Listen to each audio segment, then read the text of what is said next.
right, welcome, ladies and germs, to episode 19 of the Empire and Exile podcast. We're live tonight here on a Monday. This is the first time we've ever done anything on a Monday. But news was too topical, and we have some stuff to say about it. Good. Great, man. Excellent. Welcome to tonight's show. I am your host, Dorf, joined each and every episode here by Josh. How's it going, man? Good to hear. Tonight's agenda, the great set. Yes, exactly what we say. That's what we mean. The proverbial they is the New World Order is fucking around with people again, and they're not even trying to hide it this time. I'm gonna put it on the screen. The largest individual funder, I believe, is the UN. It's now time for a great reset, and their founder and everything has started published a book and a podcast about essentially how he wants to use COVID to usher in world communism. So, I mean, that's an oversimplification, and I'm sure fans of the Great Reset would call it an uncharitable interpretation, but quite frankly, fuck them. I don't care. That's exactly what it is. And they can go fuck themselves if they think this is a good idea. So, anywho, as you can see, I'm kind of scrolling through here on the screen. But Dorf, it's one of those. Dorf, for me, it's one of those things where I hear this stuff, it scares the crap out of me, and it's amazing to me. One thing I don't understand, I try to understand other people's viewpoints. I try to see where other people are coming from, but I don't understand how people listen to this and think, oh yeah, that sounds like a good idea. I don't get it. I honestly don't get it. And I would love to have somebody on who actually could make a good point for it, because I have trouble believing that someone thinks that for any reason other than ignorance. And it's hard for me. It is. It's hard. Well, it's to summarize, I'm going to go through. I listened to Mr. Klaus Schwab. Schwab. Sorry, excuse me. Klaus Schwab.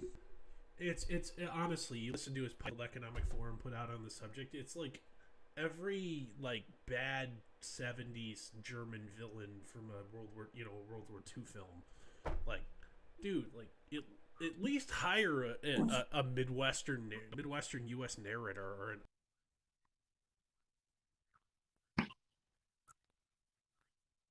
Yeah, for those of you who haven't heard him, for those of you who have not heard Klaus Schwab speak yet, it's kind of like take an old recording of Jeffrey Goebbels and then mix it with the villain from Captain America Civil War, put them together, and then get 10% free, 10% more Nazi for for free, and you have Klaus Schwab. I mean, that's the only way I could describe him. I've now put Mr. Schwab's infographic from his own site. The own site. Pandemics are a rare but narrow window of opportunity to reflect, reimagine, and reset our world. We won't be going, in his words, we will not be going back to normal. Go fuck yourself. Yes, we are. And he was elected by whom? I mean, he was elected by whom? No. It's not like he was.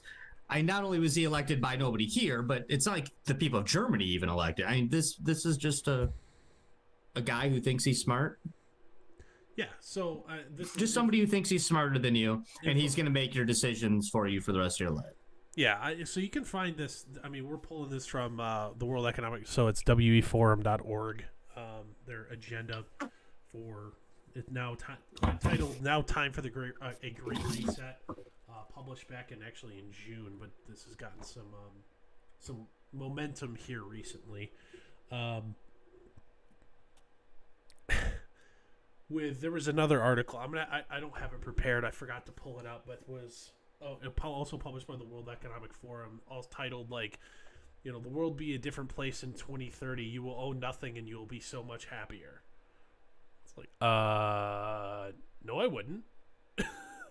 Quite frankly, as in the wise words, not so wise words of one Mr. Dr. Anthony Fauci this week. The American independent spirit. For once, you guys we just need to do what we're told. He dropped that line in regards to pandemic restrictions, trying to tell people that they can't go celebrate Thanksgiving. No, and quite frankly, this country was founded by takes a large of its chunks of its cultural zeitgeist from a group of folks who, when pressed with the same sort of or very similar set of circumstances, stacked bodies. This isn't. It's. I'm sorry. This isn't going to happen, and quite frankly, there'll be enough. There are enough people that would get organized in a hurry inside the United States. I'm talking non-governmental people. That shit won't fly here. Dorf. Actually, I would like to say that I think the amount of strength behind liberty that you're seeing in the United States is actually akin. Yes, we have a base for that here, and we have an ability to voice those opinion a little bit better than some others. But I feel like our base for that is similar to everyone else around the world. And if it wasn't so broken down from those original founding fathers in the late 1700s, if it wasn't so broken down, this wouldn't even be possible. There's no way it could get to this point. With the mindset that existed with colonial Americans in the late 1700s. No way. I mean, you're talking about a group of individuals who, basically started shooting guns because they taxed their breakfast beverage, and it wasn't even coffee. I mean, it was tea. This is Stamps. it wasn't even the better of the two possible breakfast beverages. Yeah. Hey, if you're a Brit, tea is an all-day beverage. If you're from a former Commonwealth country outside of the United States, tea is an all-day beverage. Minus Australia, it's too fucking hot for that shit. That's true. Yeah, in Australia with breakfast, I think they just do beer. I mean, everything's upside down there. You do your Foster's. You do your day in reverse, right? Yeah. The toilet flushes backwards. Yeah, it's all those things you've heard on the internet. Yeah, you do are true. Lay in push-ups. You lay in your back and push up.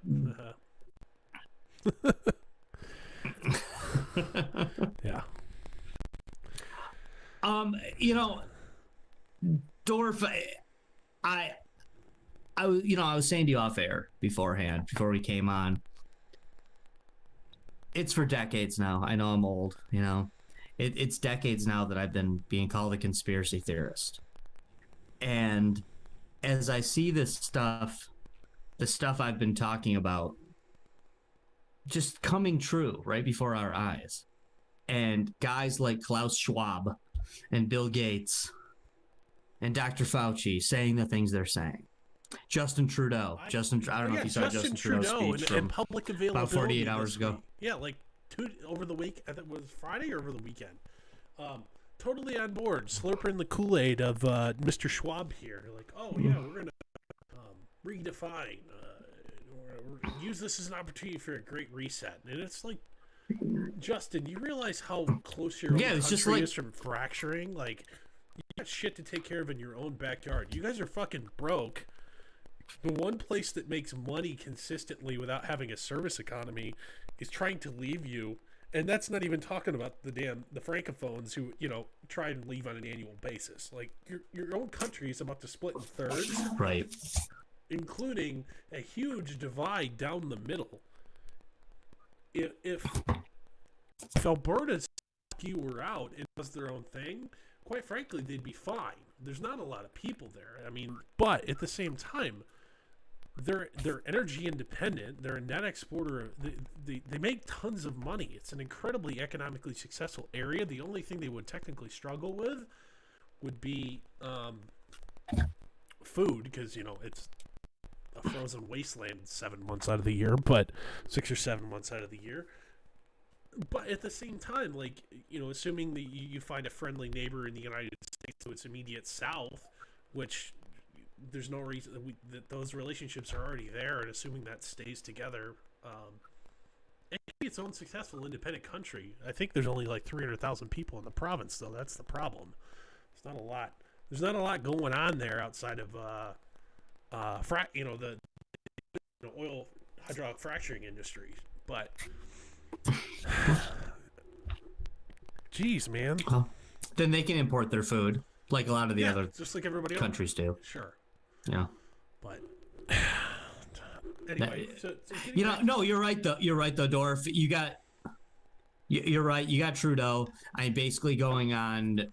I feel like a lot of the other world leaders are trying to at least kind of hide the. We're going to use this. We're going to use this crisis to do the things we wanted to do before the crisis. But Trudeau, I don't know if he's like the guinea pig being shoved out there by the rest of the I don't know, Illuminati adrenochrome drinkers, or if he's just idiot. Dumb. He's a useful idiot. Anthony. Yeah, I mean, I think he's just dumb. He's a he's a mouthpiece. He may be a brilliant epidemiologist, but for the love of God, let somebody else talk for him. He lost all. I mean, right? No, I mean public health. You see health officials jumping up and down, like, "Oh my God, why don't the plebs take us seriously?" Well, quite frankly, the plebs, the majority of people were on board in March. They were appropriately scared, appropriately concerned, and were willing to take some pain for a month. Because you know what, what we knew at the time, that was you could say in retrospect that was arguably a appropriate reaction. But what we know now, 3 weeks to flatten the curve, right? Yeah, 15 days to flatten the curve. We're not asking too much. Okay, you know what? At the time, it was I think we have a podcast in our back catalog, or if that was one of the ones that was corrupted when it between recording and upload. I'm not sure. We've lost like 4 episodes to that. Entirely my error. I figured out what was happening. Anywho, it's all good. It's all good. I got it at the time, and I was, okay, 2 or 3 weeks. It's going to be economically horrible. We're going to need to take care of a lot of people. The destruction and disruption is going to be bad. But you know what? If this is really as bad as described, or as what's being leaked out of China, we may not have a choice. At the time, what looked like it was coming out of China, it was airborne Ebola, is what I was scared it was. I mean, it was Ebola deadly, invisible, and airborne.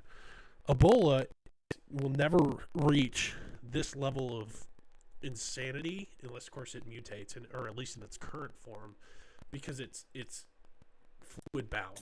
So it transmits through bodily fluids, generally speaking, blood, because it causes you to essentially bleed from every orifice. That's not something that, you're not going to notice, Jim Bob walking through the grocery store. He's going to start bleeding out his tear ducts, and all of a sudden you're going to get the fuck away from that and not touch him, rather than just, sharing a room right. with somebody and rebreathing the same air that they just exhaled, and all of a sudden, voila, you have COVID.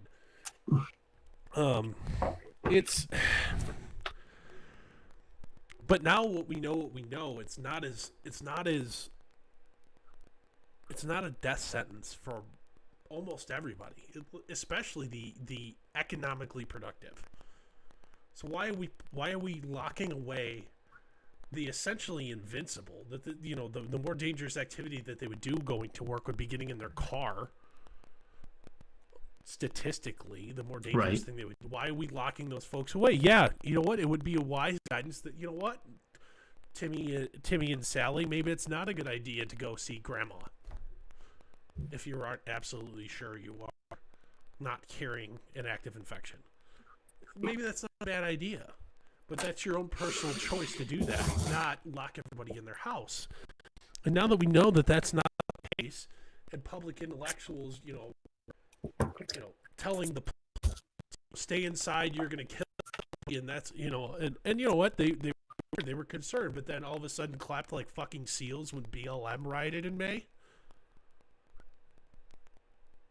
Yeah. Because their preferred political group decided to go break stuff, and that was okay.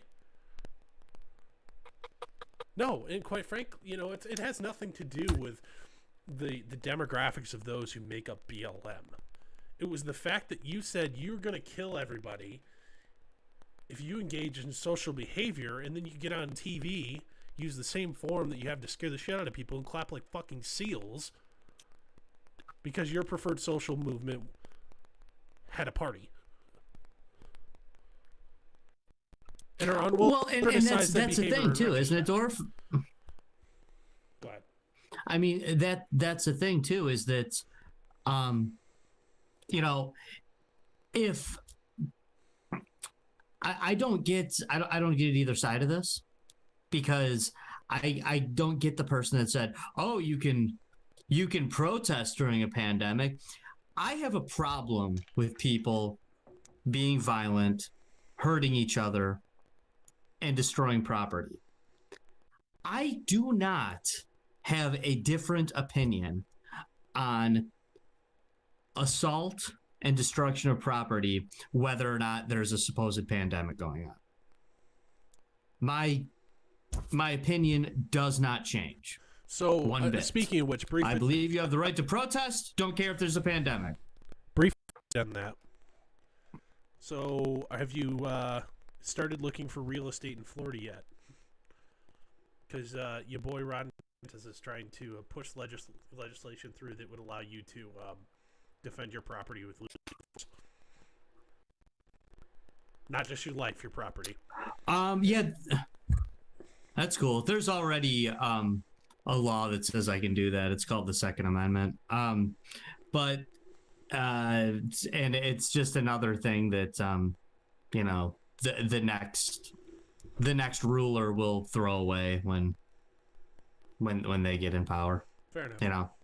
They'll stomp on, they'll stomp on that. If they could stomp on the right, the God-given right instilled and supposedly to be enforced by the Constitution, enforced and protected by the Constitution. If they could throw it out then, they can throw out Ron DeSantis's thing in 10 years. Sure. So it hasn't. I'm not going to chase. It hasn't passed yet, and the one caveat I'm not going to. The one caveat is it's in a riot scenario, not in a traditional just someone breaking into your house. It also, the legislation proposed, it also removed the penalty for essentially if people block traffic protesting and you run them over. It's their fault, not yours. They can't. You are not criminally or civilly liable. Anyway, back to where we were going with this. I just wanted to go over briefly, really quick. So, Klaus Schwab, Nazi McHitler fuck. Let's call it that. Let's rename him to that.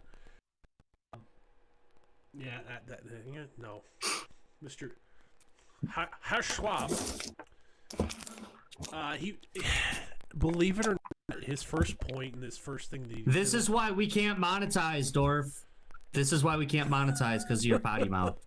I do have a potty mouth, and I haven't even been drinking today. Usually we both drink in podcasts. I finished my lemonade. That's all I was having, but no vodka. Vodka's stupid.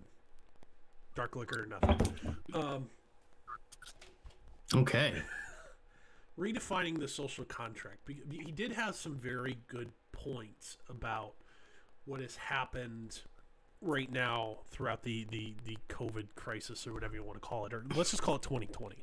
It's been it also very aptly post a speech by I love the cup you just put up there. Show it to the people.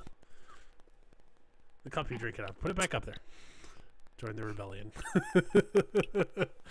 Nice.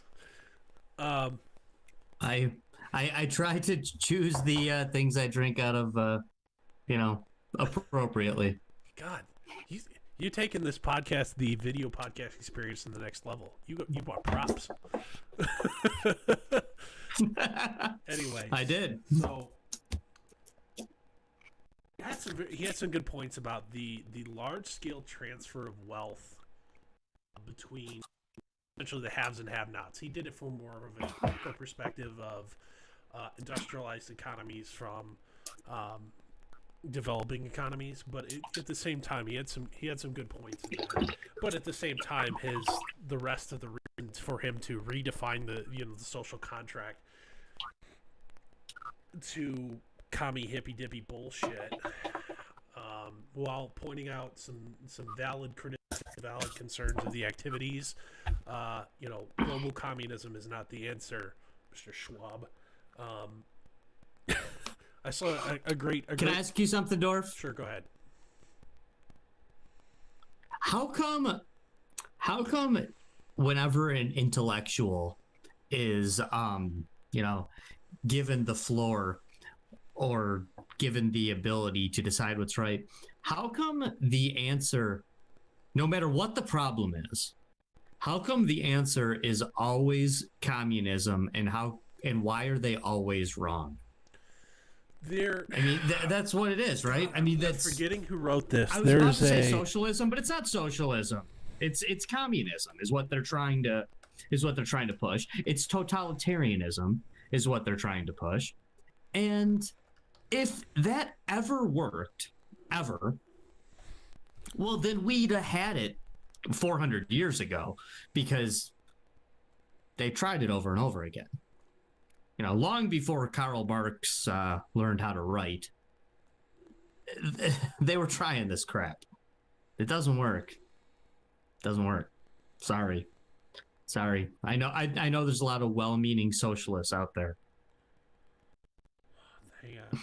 I don't know. I'm sorry. No. There's a essay, I forget who wrote it. I think actually it was Thomas Sowell.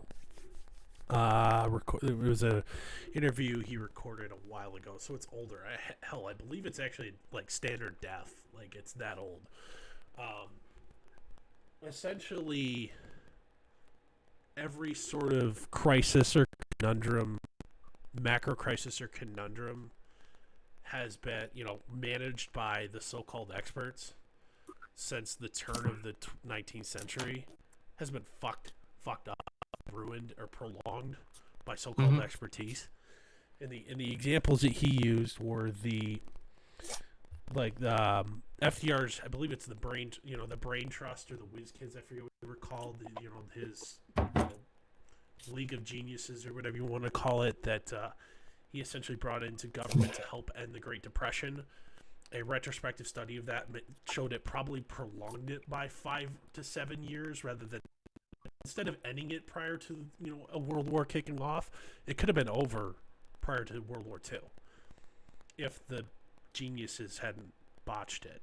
The Kennedy in Vietnam, botched by a bunch of geniuses in the Defense Department. The SARS epidemic, botched by supposedly a bunch of experts. Just the constant.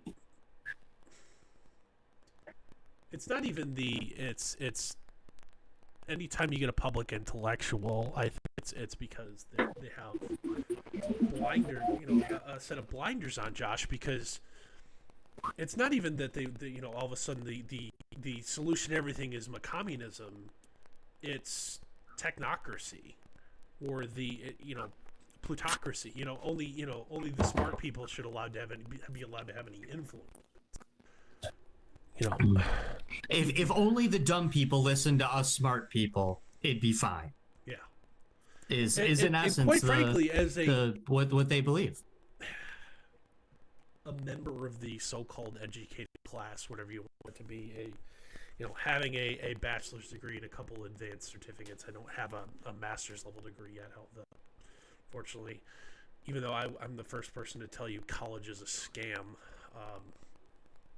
I'm gonna go get more of it here probably in 2021. I'll probably begin going to get more of it. And hell, you're probably even more of the example. College is a scam. You have master's level degrees, and you run a roofing contractor. You're so.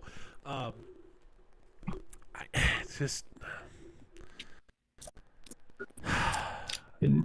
nothing that's nothing out there that requires a master's degree lets you have a job where you get to burp and fart at work and break stuff on purpose. None of them have that. So I'm sure there are a couple. They can take.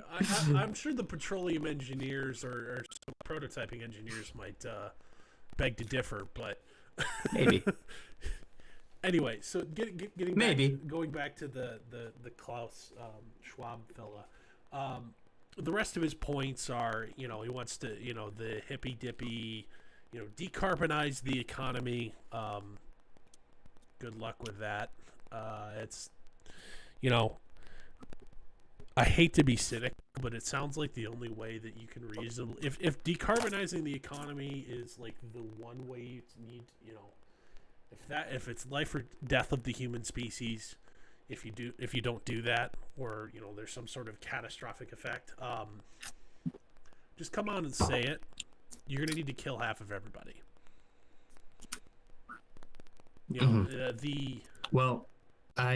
There isn't it especially what, Dorf? That's what I got out of that speech. Yeah. Just come on. It is. That's what I got out of that speech. Just come out and say population control, Mr. German man. You need to. You need to be able to exterminate half of everybody.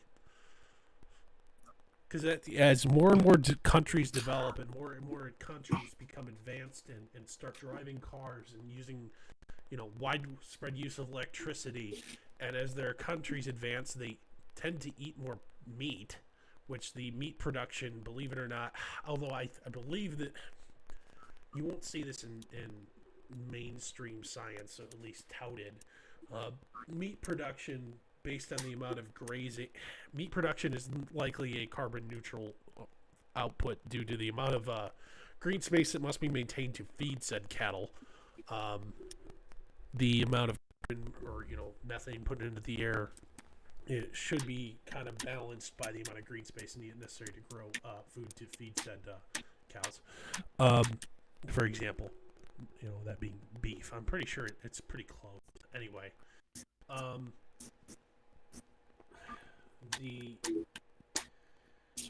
as more and more countries advance, and the fact that you're either going to want to cut those people off, the soft bigotry of that, the developing world, you're going to have to just stop and freeze and deal with it,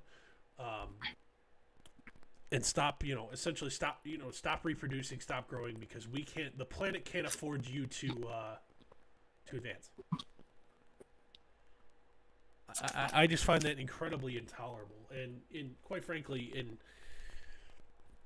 I'm still not convinced that I'm not a climate change denier.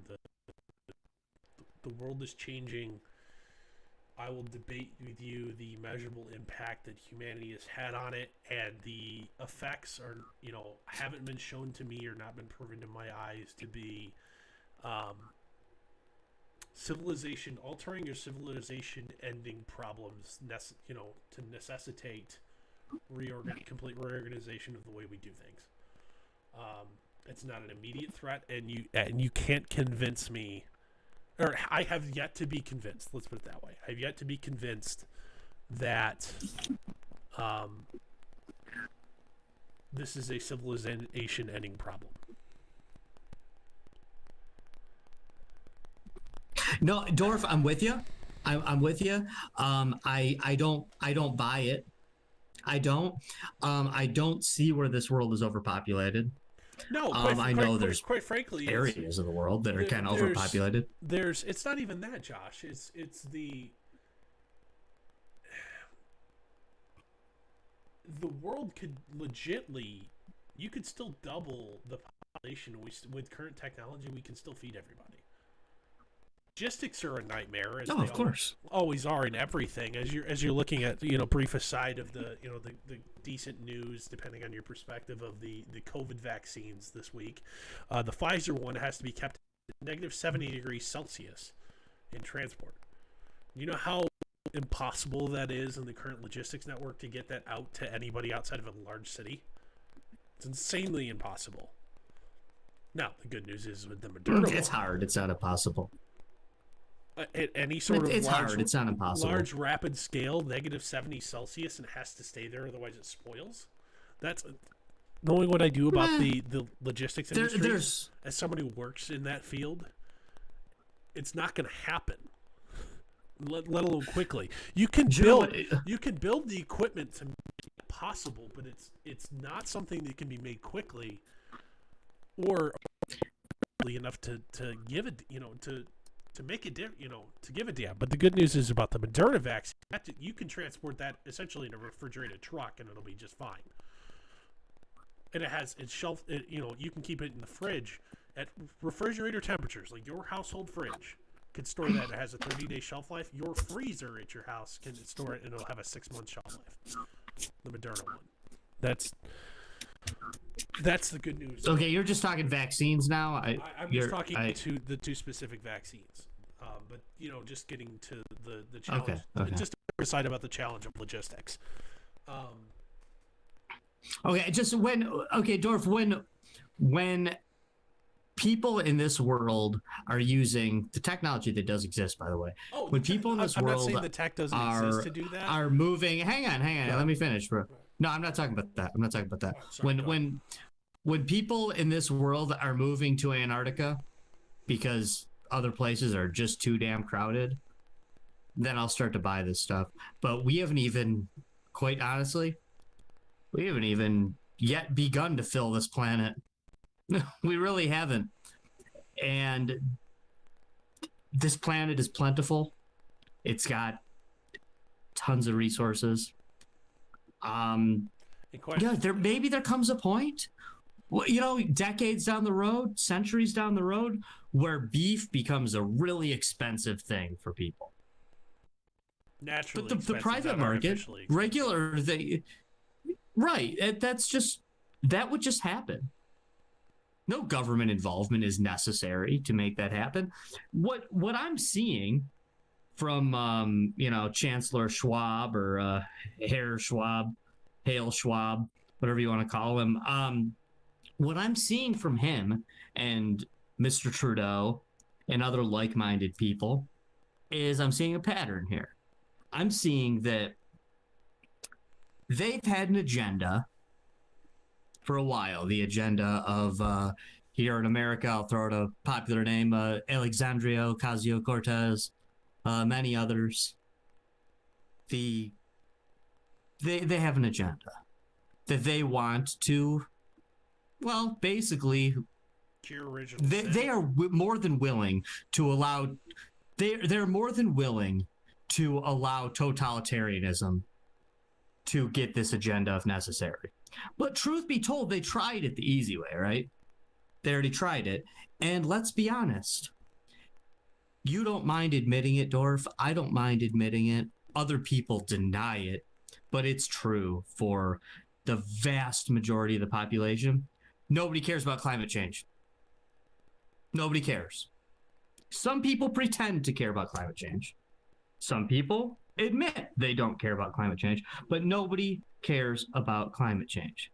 So when it became apparent to the proverbial they, to our rulers, to those who are running this show, to those who have an agenda to wish to change or reset the culture and economy of this planet, they decided, well, the climate change thing isn't working. People don't like paper straws. They suck. They all saw the picture of all the plastic, coming up on the shores, pretending the turtle like that with was the in the straw U.S. And really, we all know that's in China and India. Yeah, they all cried. They're all done crying. Nobody cares. The Great Pacific Garbage. They all still. They saw it all. Some of them shed a tear We showed them that picture of the one solitary polar bear on the last iceberg, which of course that's not really what the picture was of, but it doesn't matter. They all saw it. Nobody cares. And for those of you out there listening saying, no, I care, the climate, you don't care. You don't care. You drive your car, you fly in your planes, you go to your fast food places, you live a disposable lifestyle, you throw away what you want to throw away, you keep what you want to keep, you use what you want to use, you don't care. At least be intellectually honest enough to be a person like Dorf and I who say, no, really, I don't care. I don't care. I do not care. I don't. Why do I like plastic straws better than paper straws? Because paper straws suck. Okay, I don't like to drink my Coke out of a paper straw because they're stupid. Because they're stupid. Plastic I don't like them because they're stupid. I like plastic straws. Higher performance. You're right. Right. I like what I like. Okay. I like what I like. I like using plastic forks and throwing them away. I like how a plastic fork feels in my mouth. It feels nice. I don't like metal in my mouth. I like plastic. What? But so what? I don't care. I like them. No, I shouldn't have to tell you why I like them. I just like them because I like them. But aside from that, they realize that they're losing the war with climate change. Although it's being shoved down your throat on TV and it seems like they're winning the war, they weren't. They weren't winning the climate change war. They were losing the climate change war because nobody cares. Nobody cares. Some people pretend to care. Other people don't care. Nobody actually cares. So they realize that a much easier way to put us into fear, because nobody's afraid of climate change. Some people get sad about it, but nobody's afraid of it. But it was much easier to rile up the hypochondriacs. This world, the modern world, I mean, as a world becomes modern, as we get niceties, we get soft. That's how the world works.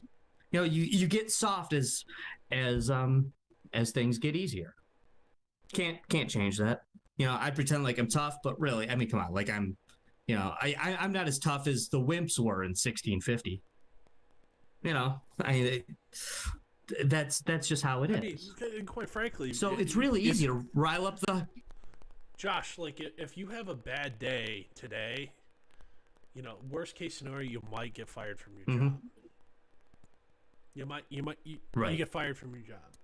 You have a bad day in 1650, you freeze to death. You starve to. If you have 2 bad days in a row, you starve to death.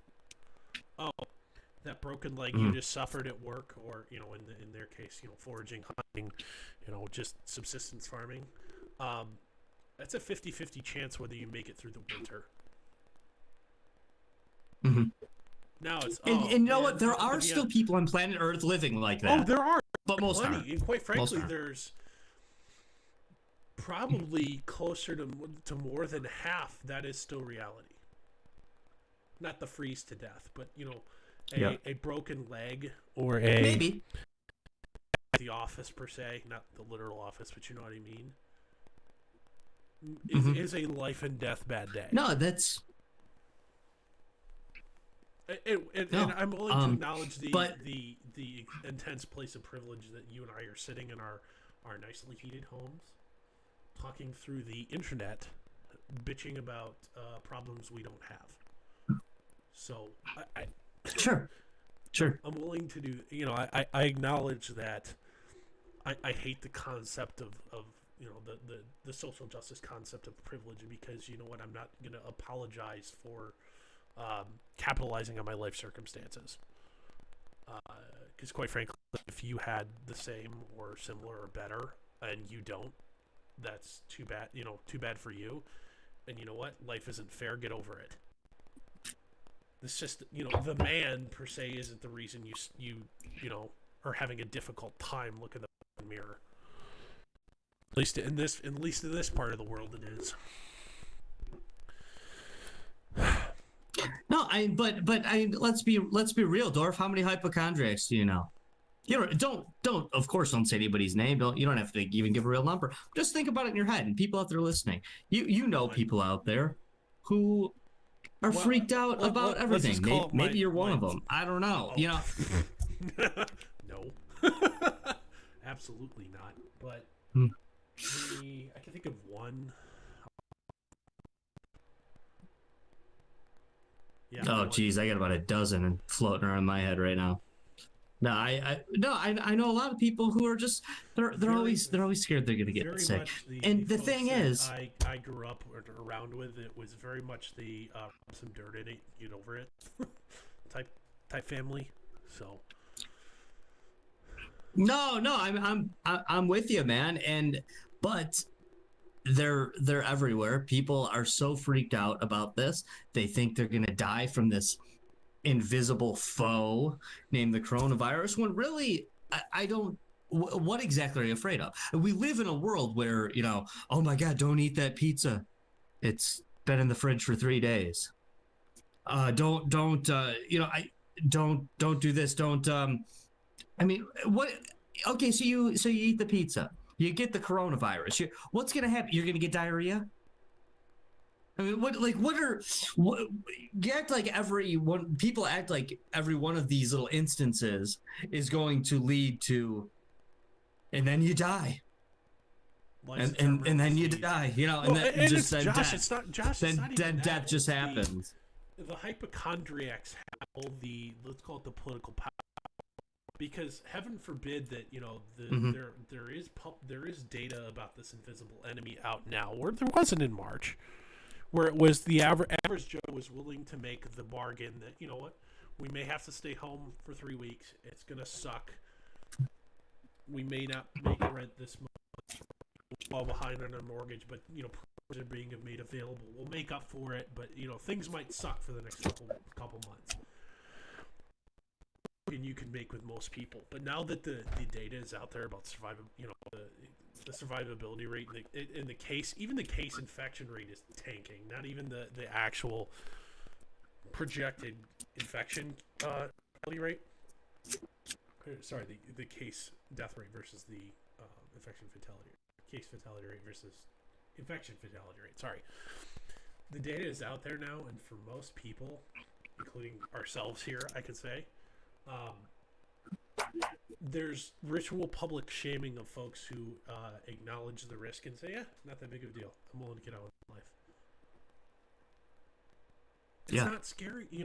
It's not scary to me. It would be unpleasant for a 2-day to 4-week amount of time. Good friend of ours just gave birth to their first child with COVID. She didn't know she had it. Got to the hospital, in labor. Oh, by the way, you has the Rona. I've coughed like 3 times today. I do? Yeah. Oh. Was so unfazed by it that was able to give birth to a baby and go home with it the next day, despite being having an active COVID infection. Yeah. To normal people, to average people, the fact that I too know a person who had a baby. I'm sorry, I'm talking over you. Well, it's the we've given political power and decision-making authority to Karen instead of. I'm not saying that political strongmen are a desirable political outcome, but we have a crisis of leadership in the Western world where we're essentially run by pussies. Yeah. We need about the only leader in the Western world. It'd be a debate whether or not you could call him a member of the Western world. Jair Bolsonaro, I know he's got some scary, fashy tendencies, but his thoughts on Corona. Someone who's had it twice, got stabbed in a campaign event during his most recent run for president of Brazil, essentially says, quit being a bitch and get on with it. It's not that bad.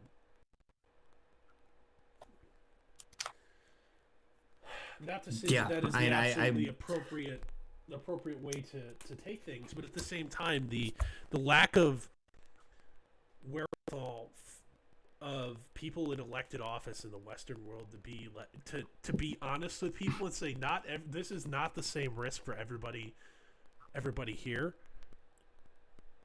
here's the information we'd like you to have. This is the best that we know. Appropriately. If you'd like to close your business down or modify the way you do business, by all means, go ahead. We're not going to make you. And the most recent freak out about, oh my God, our hospitals are going to be overrun. We're reaching capacity. I understand. Here's the thing that people don't get. Our hospitals are approaching full capacity. You know, the average hospital in the United States runs year, right? It's only a 15% research capacity available. It's a 15% spike in demand. The system is not that inelastic. And full capacity is that means that's what they're absolutely able to handle. That's what that means. Full capacity is something they can absolutely handle. Without modifying way things are done. I would love to think. I'm not a medical professional. I'm not a logistics guy either. I'm not denying that medical professionals aren't tired, exhausted, and quite frankly, stressed out about this. I'm not denying that. I have one in my family. She's having a really, really rough time right now. And I'm willing to acknowledge that level of stress I know a lot of them myself. But the idea that we're going to have systemic collapse, like what was promised at the beginning and what is being scaremongered about now, is just not the case. Never was. And let me remind people of something March, too. It looked like it might be going there, and you know what? That was concerning. It looked like it might have been going there in early March. Meh. That's fine, Josh. The chance it looked like it was a possibility, not a probability, not a likely probability, but a possibility that it could have happened. Where you could have had systemic failure. And you saw all the scaremongering in April coming out of New York City. Oh my God, this hospital just got people stacked in the hallways. What they don't tell you is that's how it looks on a normal day. Oh my God, this hospital in Houston's at 105% capacity. What they didn't tell you is it was actually running 5% higher year to date prior. They don't track this stuff for other jobs in the world. Oh, but 105% capacity, Dorf. Track this stuff in healthcare, Dorf, but they tell you that context. Dorf, they like to use words when it comes to things like hospitals, like 105% capacity. Do you know what that's called for the rest of the world? They don't bother to track it, but that's called a busy day at work. Okay? Sometimes the post office is at 105% capacity. Sometimes Starbucks is at 105% capacity. Sometimes McDonald's is. Sometimes your job working as a carpenter is at 100%. Sometimes your yes. Sometimes your job you know it happens. Yeah, it's called overtime. Most of the rest of the world. Yeah, it's called a busy day at work. It's called a busy day at work. That's what that's called. You're that's all that is. And God bless the medical professionals. Their job from the beginning requires a good head on your shoulders, a strong will, intelligence. For that, and quite frankly, make some pretty fat bank. Yeah. Too, and you know what? They sometimes you have times that are not so bad. Sometimes your days are busy. I'm saying that's kind of what you signed up for, isn't it? Isn't it? If you didn't consider that. and I'm not hating on it. My little sister is a nurse. So is mine. I love I love this stuff. Both of ours. Both of our little sisters are nurses. I couldn't have more respect for her. She's one of the most amazing people I know, and I know she is damn good at her job. But hey, nurse is like, it's nurse, doctor. It's tough. It's hard. The hours are hard. The work is hard. It's hard physically. It's hard mentally. It's hard emotionally. I don't know if I could handle it. Do you know what's not hard on? Not hard on the pocketbook. You do all right. You do damn good, actually. And you signed up for that job. Not, God, I hope anyway. The people who signed up for that job didn't sign up for it for those moments like, God, I just can't wait to drink coffee and hang out with the rest of the nurses or the rest of the doctors in there. No, you signed up to make a difference. Mm-hmm. You signed up for that hard job. And okay, now we got a pandemic going. Do you have the stones to get through this or not? You know, I mean, if you got what it takes, then let's do this. Then you chose the right profession, and God bless you. And we're gonna do this. You know, we're gonna do this. But when it comes to medical professionals dictating to us what to do, again, I know a lot of medical professionals in my life. And if it were up to medical professionals, shit, we'd never leave the house, guys. Yeah, we live in plastic bubbles. Yeah, we would all the time. Eating protein paste. Right. I mean, the people I know, nutrition. Yeah. Every story you've seen with with deep space travel, the replicator nutrition cube or whatever that the ship spits out. Yeah, that's what we would be eating. Yeah, I mean, my sister thinks I'm gonna die because I don't take my work boots off before I come inside. You know, I mean that's you know that's the life I live. You know, I mean, but that's fine. That's great. That knowledge isn't based on nothing. Yeah. That knowledge has some truth to it. They, you know, it's required. Sterile environments are very important for the things that require sterile environments. Target isn't a sterile environment. My apartment, not a sterile environment. That's not how it works. So if it was up to the medical professionals, we'd always be in a quasi state of lockdown. Thank God it's not up to them. Thank God we get to go out and live life. Life is dangerous. It honestly is. Every day walking out your door, it's dangerous. Life is dangerous. So are you going to live it or aren't you?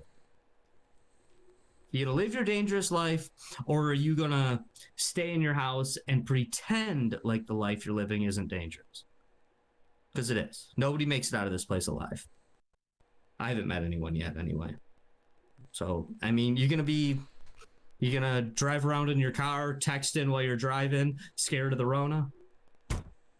Come on, what's going to get you? Really? Yeah. You know, what's real? What are you doing that's really dangerous? Is it, you know, you're going to die because you're not wearing a mask? No, you're going to die because you're alive. So, make the best of it. That's all I got, man, when it comes to that. All right.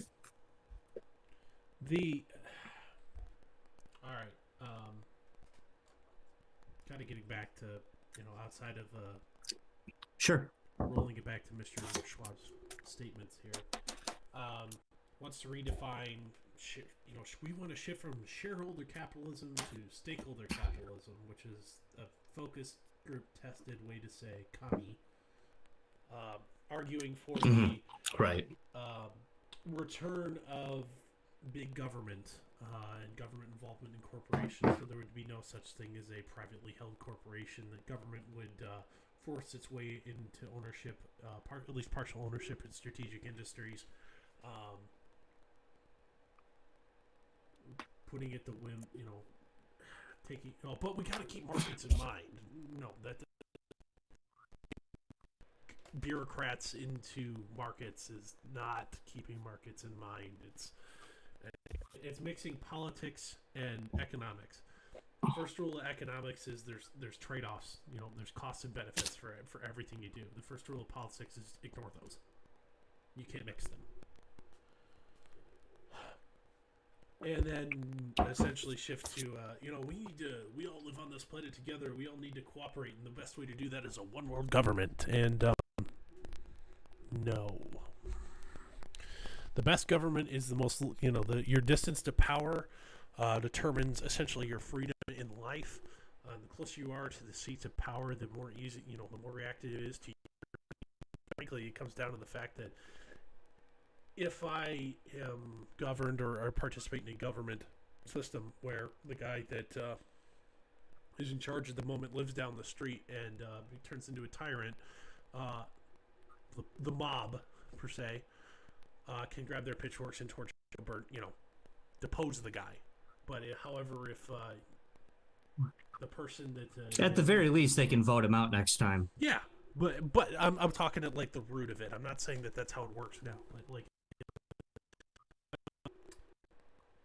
the guy that ultimately has control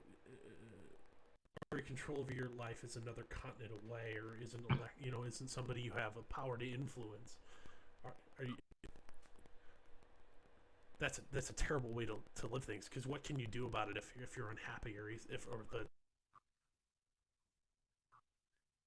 nothing? Dorf, I got a scary answer for you, man. We're already there.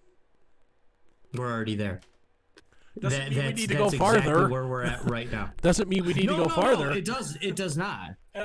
Josh, at this point, I don't disagree with you.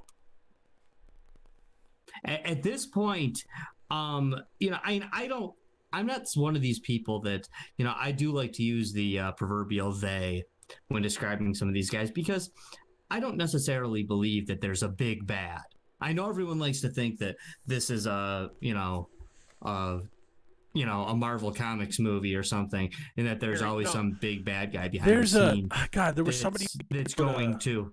There's somebody who just wrote a paper that essentially says that Harry Potter.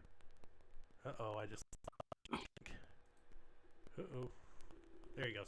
I'm here. No, I got you. You disappeared off the screen. It's because I did something to the window. I could hear you. No, it's my fault. Anyway, the Harry Potter generation has ruined our ability to have intelligent discussions about anything involving politics, because the Harry Potter generation, so the millennials who grew up reading that book, have convinced themselves that they are always good, and anything they do in the pursuit of fighting the bad is acceptable. So it's the ultimate I'm always good and ends justify the means type thinking, because they got their from Harry Potter. If you notice, I read the Harry Potter books growing up. I read the first 6. The 7th came out and it was no longer cool. I have no idea how it ended. I can't tell you anything really about the books now, because that's how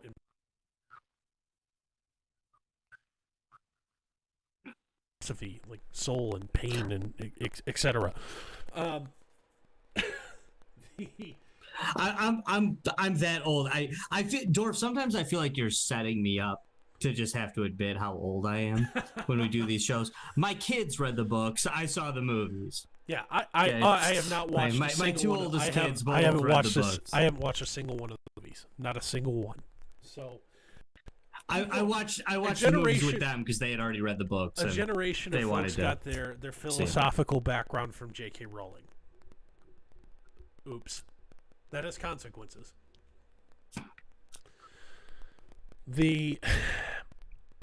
Our lack of ability to have intelligent discussion and this is complex subjects is just insane. This is part of my point. This is part of my point, Dorf, is that there isn't always a Voldemort, and if there is a Voldemort, he's going to be smart enough to hide behind all the Malfoys. Was that my Harry Potter references right? He's think you're right. He's gonna be at least smart enough to hide behind those. So we like to try to point our fingers at Bill and Melinda Gates, Dr. Fauci, George Soros, Donald Trump, Joe Biden, Klaus Schwab. These guys are most likely pawns. These guys are there by design to. They're a convenient villain. Right. When chances are it's somebody pulling the strings that you've never heard of. But what I got from a lot of what Dr. Schwab had to say was I thought it was implied in what he was saying. I mean, I guess I give him credit for laying it out there. I thought it was implied that his new glorious system that will come after this was only going to be for the perfect people. It wasn't for everybody. Me, I am definitely going to be on the outside looking in on Dr. Schwab's plan. Right. No, there's no room for people like me. Only his perfect people, his perfect rule-following vaccinated people will be part of his world. And to get perfect people, those people, they need to be trained, they need to be tracked, they need to be shamed, and when necessary, they need to be punished. They need to be punished for what they've done wrong. So when you have I'm here in Michigan, when you have the Gretchen Whitmers of the world, the Gavin Newsoms, when you have these guys out there who want to push real hard to blatantly take your liberties for the greater good, of course. When they're pushing so hard, they still kind of hold back on that last part, right?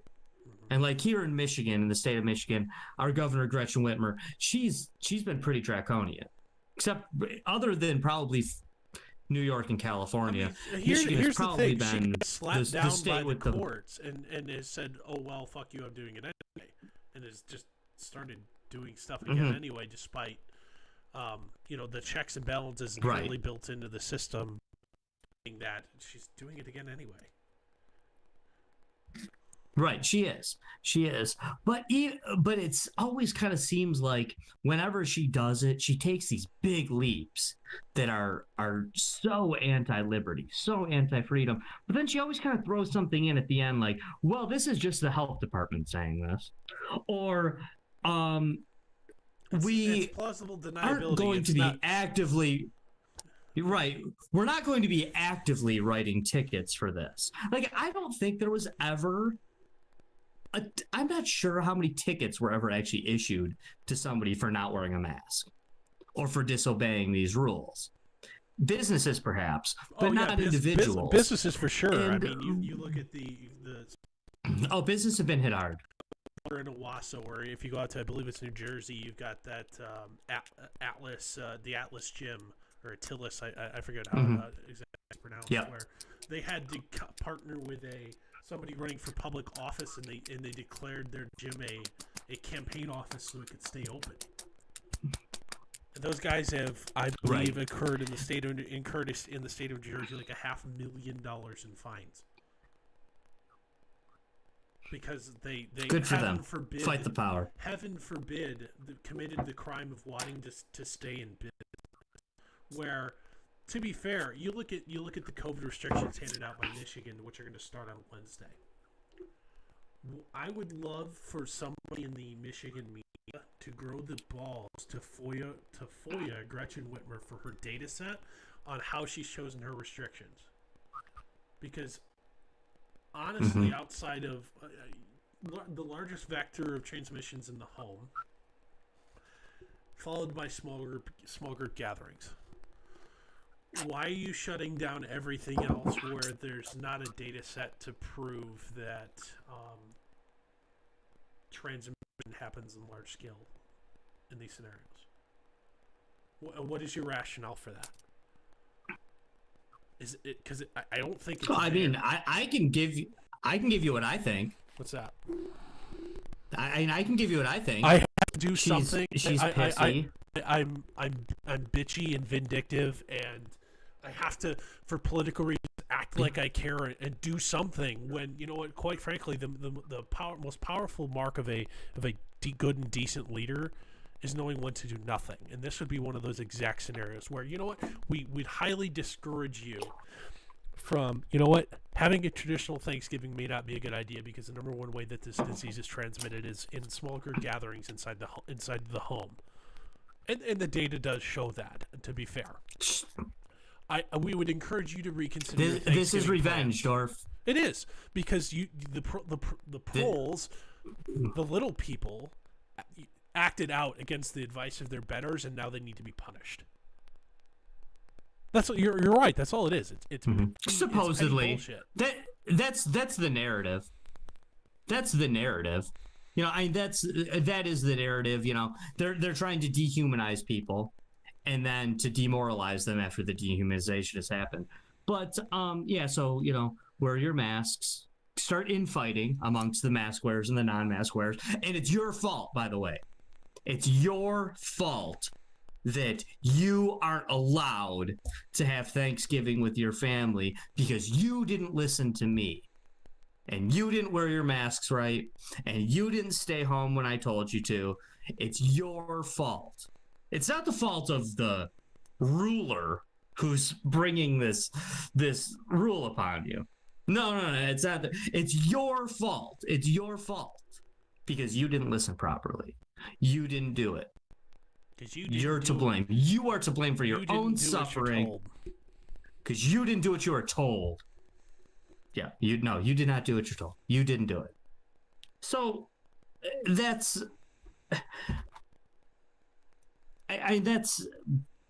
that's it in essence.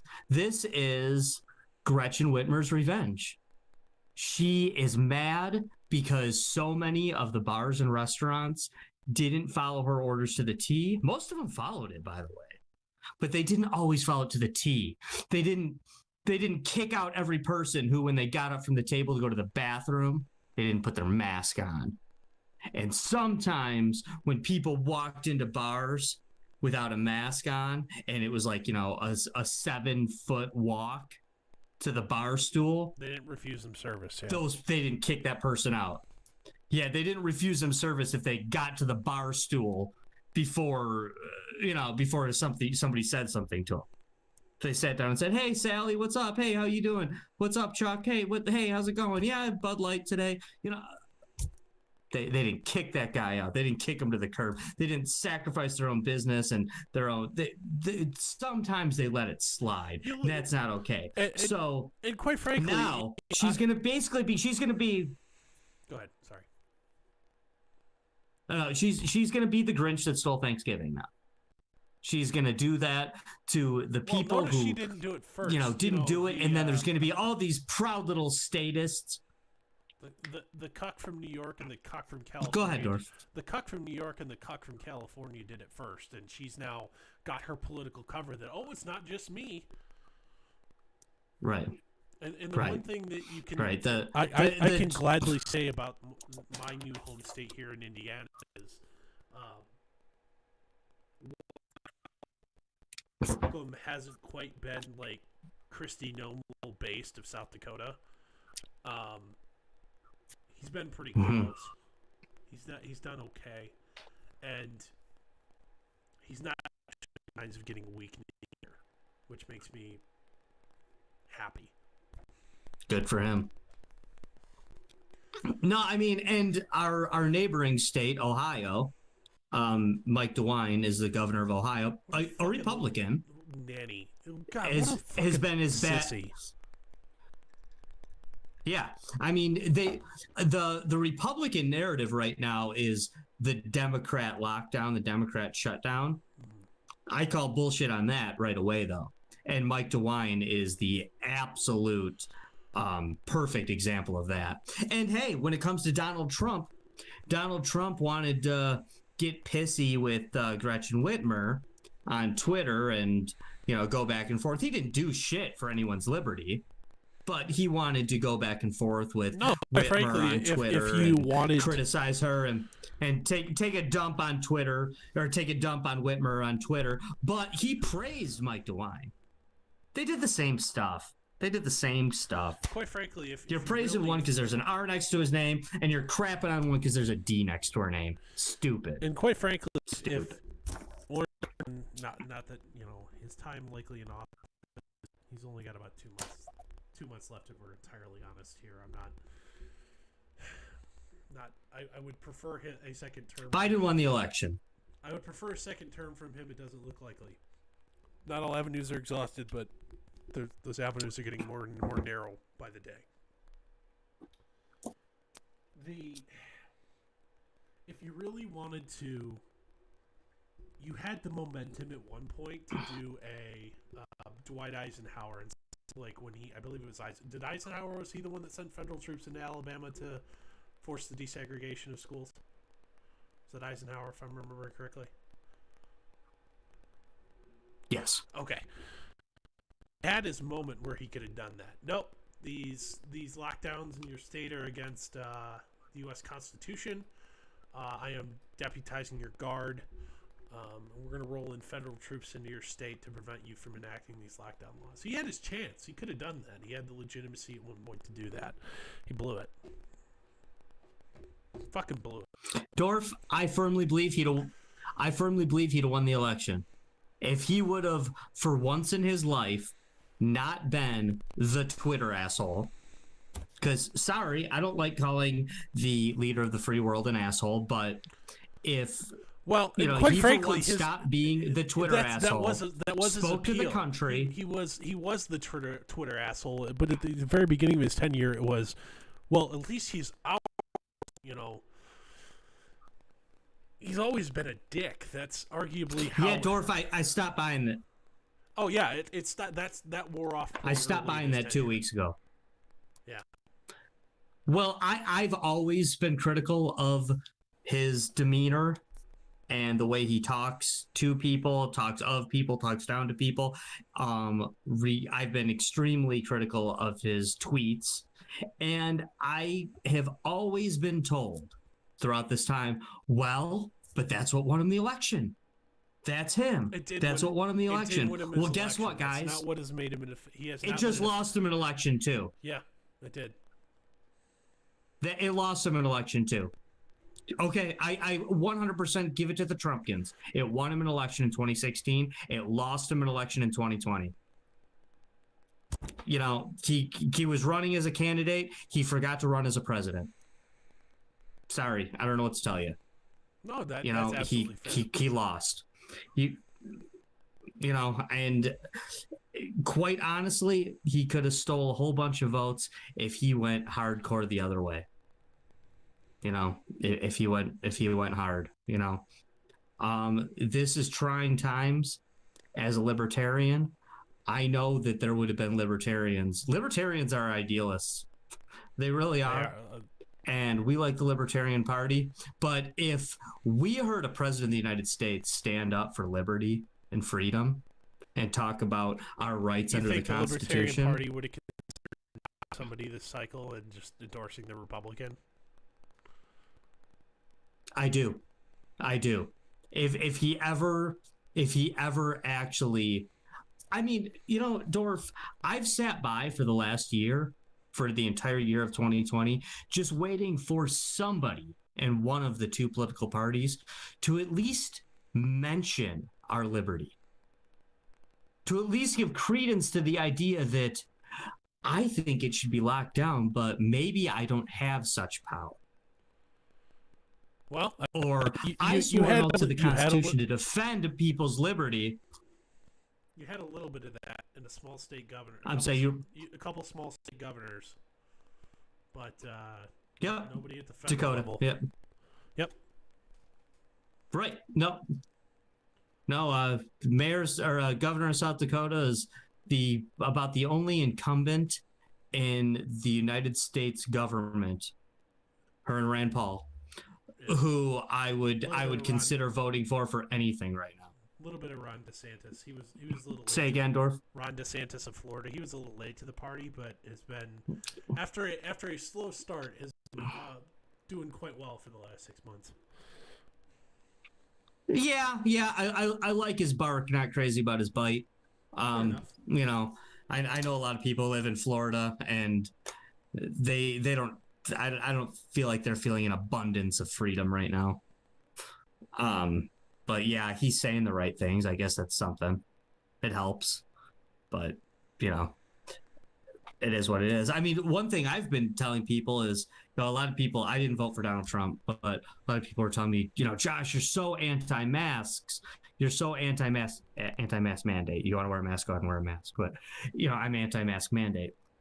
They say, you're so anti, Joe Biden's going to do a nationwide mask mandate. I said, okay, first of all, two things. I live in Michigan. We already have a mask mandate, so who cares? And two, I've been told for the last 6 months that the president can't do that. That Donald Trump's not allowed to stop the states from doing these mandates. So how can Joe Biden tell us we can? Where's the logic there? I mean, the Trumpkins want to tell you that Donald Trump couldn't stop it, but Joe Biden can start it. Really? Am I supposed to believe that your president was just abundantly weak? Or am I supposed to think that you don't know what the hell you're talking about? That's where I'm at with that.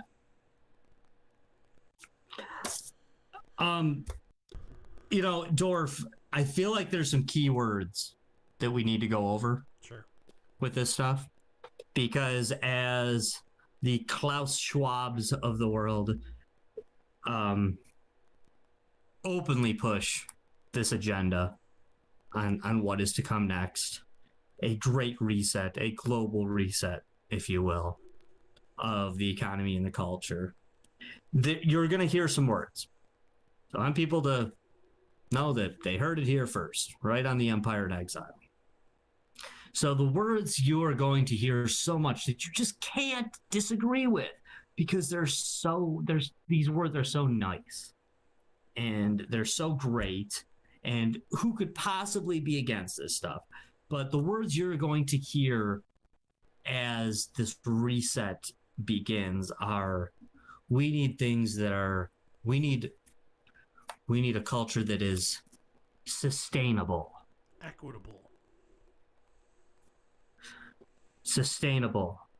fair, equal. This is a good one. Inclusive. And while we are in this transition, we all have a responsibility. So those 6 words, was it 6? Yeah, those 6 words, for all you kids out there watching, those 6 words are your vocabulary words. While we move forward together on the Empire in Exile. Sustainable, fair, equal, inclusive, transition, and responsibility. Those are the words you're going to be sick if you're awake at all. If you're awake at all, those are the words you're going to be really sick of hearing this time next year. Because that's what's going to be shoved down your throat next. Sustainable, fair, equal, inclusive, transition, responsibility. Those are great words, aren't they? Aren't those awesome words that are just going to... How can you be against those words? That's going to be the rhetoric, though. That's going to be the rhetoric that is going to convince you, because you're dumb. You're dumb. I'm dumb. Everybody out there is dumb. Those are the words that are convince you that the nanny/police state are not just an option, but they're necessary. It's necessary for all of this. So as the one side says defund the police, and the other side says no, the thin blue line, the blue lives matter, and the other side says there's no climate change, and the other side says no, we're all gonna die because of climate change, maybe they'll just come up with like, oh, what a great compromise. Climate change is killing us, so we need police for a police state. What a great compromise, right? Everyone's happy now. Now we're being punished for everything. To me, that's it, And it will all be done under the guise of, we had to do it. This wasn't planned. This was not planned. None of this was planned. It's just because there's a pandemic. And I would ask everyone out there to please remember, the pandemic I'm not saying it's fake. I'm not saying that this doesn't exist. The COVID-19 pandemic caused nothing. COVID-19 didn't hurt the economy. COVID-19 didn't make people lose their jobs. COVID-19 didn't cause social unrest. The lockdowns caused those things. I refuse to allow anyone to say X, Y, or Z happened because of the pandemic. No, they happened because of the lockdown. If you didn't watch the media and listen to your politicians, you wouldn't know what the hell a coronavirus was. Nobody out there would. And don't pretend like you're smart and you would, because you wouldn't. The lockdown caused these problems. Lockdown. Lockdown, not pandemic. Government causes problem, then more government needs to come in to fix it. Good transition. There it is. Josh. Call me. No, we got one more topic Sure. to cover. Yeah, we do. Senator Schumer, the minority leader from the senior senator from New York, opened his big fat claptrap and decided to say that Joe Biden, within his first 100 days, using executive order, plans on canceling $50,000 in student debt for everybody who currently holds it. The logistics of that and how that would work out remain to be seen and be news to me, but then one might argue all executive orders pretty much should be illegal.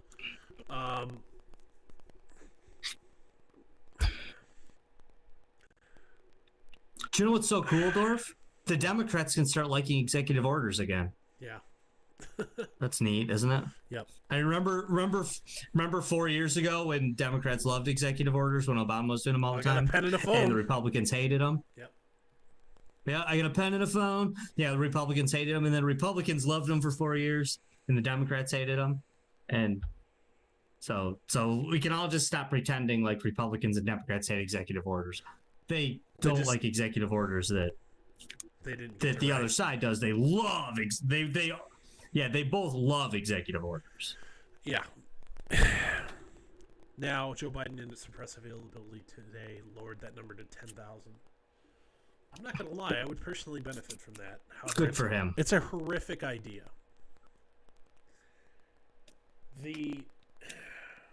Exactly how I feel. Macro- Same exact thing for me, Dorf. The macroeconomic argument seen written down, I haven't checked it. I really haven't had time to. The GDP multiplier effect of this, it would be minuscule. So you'd roughly get a 82% return on investment. This is the one analysis I saw. So for every dollar you spend, you would only get 18 cents back in GDP impact. As far as government programs go, most of them are net negatives. That's a pretty bad ratio as far as government programs go. Secondly, the precedent is terrible.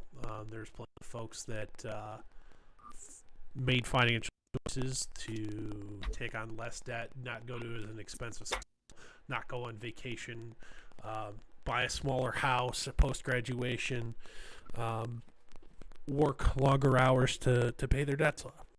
And they have. And now Some people actually use that. Some people actually use that money that extra money they gave you to live, didn't use it all. Some of us spent it on booze and women. Wasted the rest. And if this were to happen, if the 50,000 number goes through, I would be student debt free. That would be incredibly impactful for me. That would be #me too. Yeah, that would be $300 something a month now that I can allocate to other things. Let's put it this way. That adds another. I'm in the market. I'm currently house shopping. That would give me the ability to afford another $50,000 worth of house. Roughly, $50,000 worth of house. That would allow me to pay off my student student loans just in time to start paying for my kids' college. Yeah. That would free up another, I could buy a new car, finance a new car for that monthly payment, and it would be a fairly decent one. Not the cheapest one, but I'm not going to be able to go get a loaded F-150. You know what I mean? It wouldn't be as cool as an 86 Fiero though.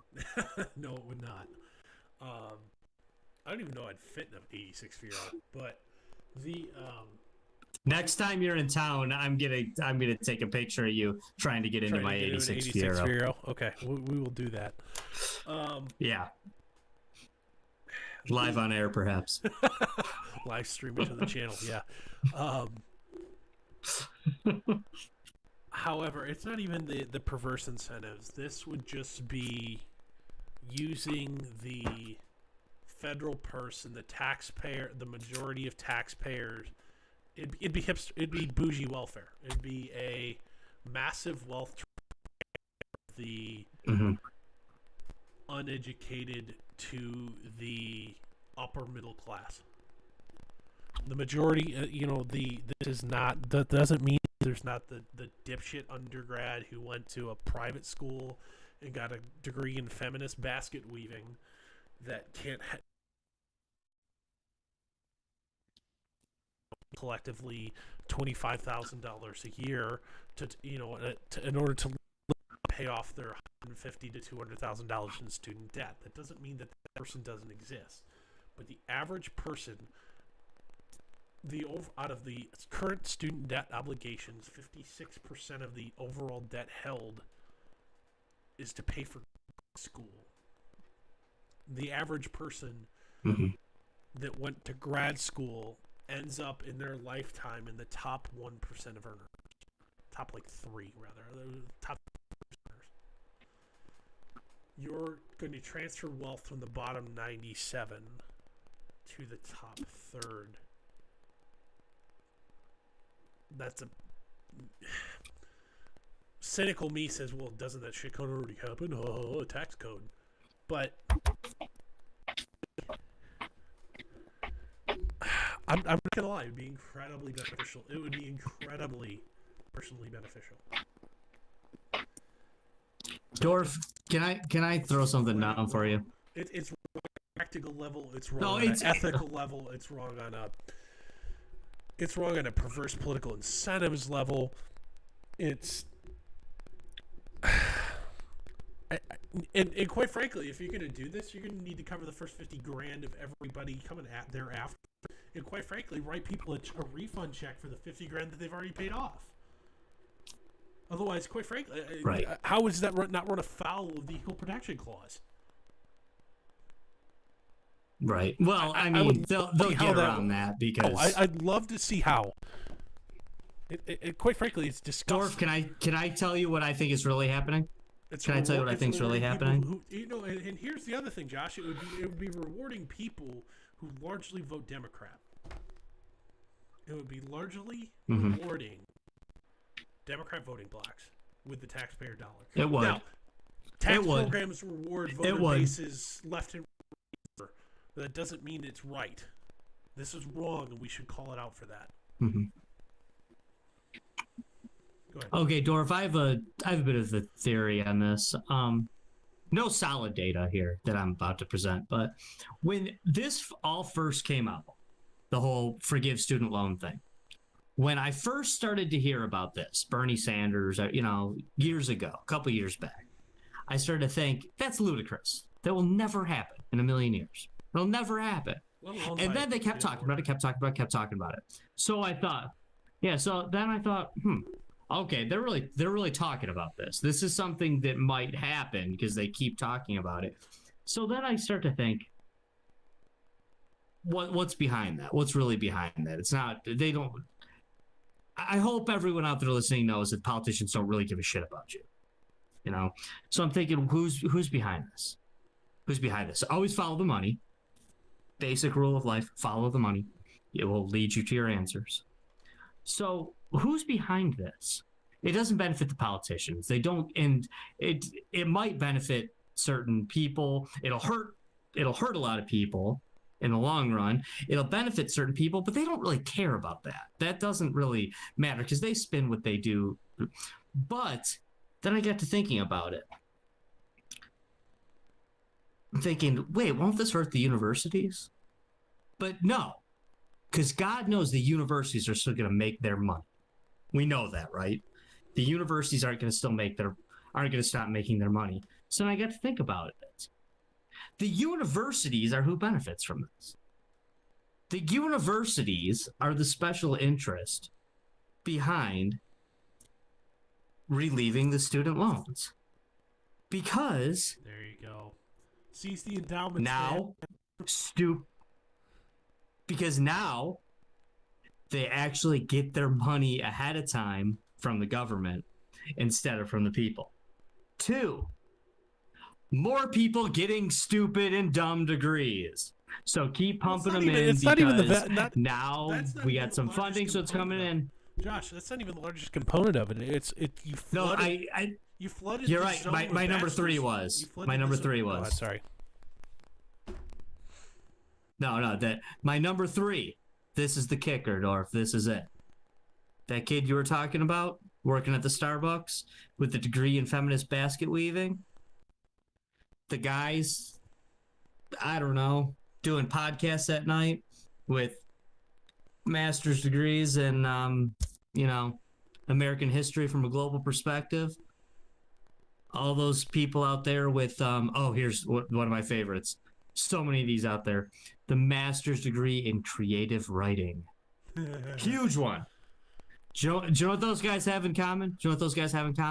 They're not paying their student loans. Yeah. They're not paying their student loans. People talk about those being dumb degrees all the time, and they are dumb degrees. You say, oh my God, somebody paid for that degree. No, that's what you don't get. They didn't pay for that degree. They never paid their student loans off, and they never will. They got 75 forbearances, and they work a low-wage job, and they will never pay it off ever. When I was doing my master's degree, trying to say. Right. They will never pay it off, but now the government's going to pay it for them. So the university's going to get their money, which is all they wanted. When I was in college, there was this woman, not a dumb woman at all. She had been teaching Detroit public schools for over 40 years with a bachelor's degree. Now she's getting a master's degree at night. She's hanging out. She's making new friends. She's loving it. And she told me, one of the very first times I met her, she goes, I got to tell you, this is just something I'm doing for fun. I'm never going to pay this off. I'm going to get this degree. I'm going to get a pay bump for my last 5 years. Then I'm going to retire, have that go into my retirement. Then I'm just going to be a meek old lady who has no idea how she's going to pay off her student loans, and I'm never going to give them a cent. It was planned. And honestly, it was a great plan. It was a good plan. Quite frankly, it was going to work. She admitted to bank fraud to you, so. Yeah. Well, she admitted to committing a financial but she felony. wasn't. Not really, because she wasn't going to deny the debt. She wasn't going to deny the debt. She was going to accept the debt, just not pay it. Yeah. It's not illegal to not pay your taxes. It's illegal to evade them. Ask Al Capone. That's the truth. There is no debtor's prison. You just have to accept. You just have to accept the debt. There's no debtor's prison. You go to prison for evading your debts, not for not paying them. And that's all that was going to happen. She said, hey, I'll die before they can get to me. Die or retire. They can't touch the Social Security. She won't have any money coming in. It's legit. It's playing the game. But hey, now they're going to get paid back, though, because they're going to do the world a favor and pay off everyone's student loans. It's fake, man. It's the universities behind it. so they can pump more people through this dumb system. Well, And also, Josh, you think college education is useless now? Yeah. It's really going to be useless when they start letting everybody get it for free. That's the truth. All right. On that bombshell, I think it is time to end. We've been going for almost 2 hours. I think. I don't. Oh wow! Since we started streaming, I don't have a live clock of the actual time. It's probably just over an hour and a half actually. We're about 90. Yeah. We're about 90. Half, 90 minutes. Anyway, that's gonna do it. That's gonna wrap up. Thanks for joining us here for our 19th episode. We need to stop slacking in our other episodes up in other places where it's not besides YouTube. So a little bit behind in places, but that is my fault. I will get on with this week.